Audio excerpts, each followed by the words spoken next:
Assalamu alaikum, I'm Aisha and you're watching Samar News. Here are today's headlines. The United States and Iran have received a new peace proposal aimed at ending hostilities, but Tehran has rejected reopening the Strait of Hormuz at this stage. Sources said the framework includes an immediate ceasefire followed by a broader agreement within 2 to 3 weeks. Meanwhile, President Donald Trump has warned of severe consequences if the strait remains closed, as diplomatic contacts continue involving key regional players, including Pakistan. Meanwhile, Pakistan has decided to repay all of its $3.5 billion loans from the United Arab Emirates within this month. Sources report that Pakistan has arranged to return the loan to the UAE, with $450 million scheduled to be paid this week. This loan was originally taken between 1996 and 1997. Officials stated that Pakistan will repay the remaining $3 billion later this month, including $2 billion on April 17th and another $1 billion on April 23rd. Iranian media has reported that the head of intelligence of the Islamic Revolutionary Guard Corps has been killed in a strike. According to statements attributed to the guards, Majid Kademi died in what was described as an attack by US and Israeli forces. He had taken over the role earlier this year after his predecessor was also killed in previous strikes.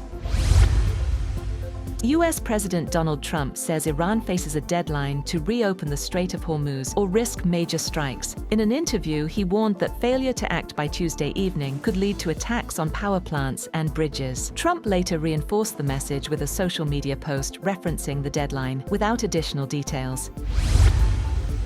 However, Trump also said there is a good chance of reaching a deal with Iran as negotiations continue ahead of a key deadline. In an interview, he warned that if no agreement is reached, the US could escalate militarily and target Iranian infrastructure, including oil assets. Trump also suggested Washington could move to take control of Iranian oil, while talks proceed over reopening the Strait of Hormuz.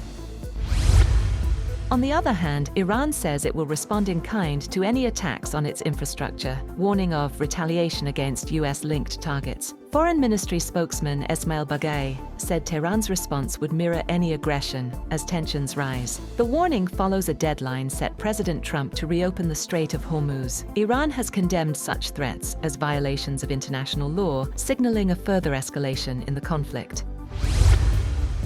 Iran has rejected US President Donald Trump's 48-hour ultimatum to reopen the Strait of Hormuz, warning that further aggression could turn the region into hell.